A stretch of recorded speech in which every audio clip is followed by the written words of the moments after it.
تعالیٰ کی طرف دھیان تھا، اور وہ لوگ جب مانگتے تھے تو اللہ رب العزت ان کی دعاؤں کو پورا کرتا تھا۔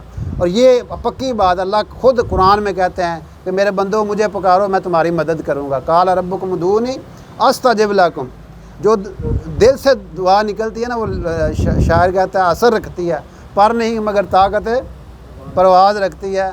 وہ ایک عورت طواف کر رہی ہے، اونچی اونچی آواز کہندی ہے پہ یا اللہ میرا نام بشیرہ ہے، میں غلام رسول دتی ہاں، چک نمبر 40 ضلع منڈی بہاؤالدین دیاں، یا اللہ میں تیرا کار اندروں ویکھنا ہے۔ اونچی اونچی آواز پہندی یا اللہ میرا نام بشیرہ ہے، میں غلام رسول دتی ہاں، 40 چک ضلع منڈی بہاؤالدین دیاں، میں یا اللہ تیرا کار اندروں ویکھنا ہے۔ وہ بندے آندے نے چلی بی کی دعاواں پہ کر دی ہے۔ اب یہ مانگتی جا رہی ہے۔ ایک دم وہ جب بیت اللہ کے دروازے کے پاس پہنچی تو وہ شرطے آگے انہوں نے وہ ایسے وہ آگے کر دیا رکاوٹ، اور کچھ شاہی خواتین آ رہی تھیں، ان کے لیے انہوں نے دروازہ کھولنا تھا۔ وہ انہوں نے ایک بندے نے جا کے دروازہ کھولا، اور یہ بھی اس حصار میں آ گئے، جو ہی بوا کھلیا ٹھک کر کے اندر جا کے اللہ اکبر نیت باندھ لے۔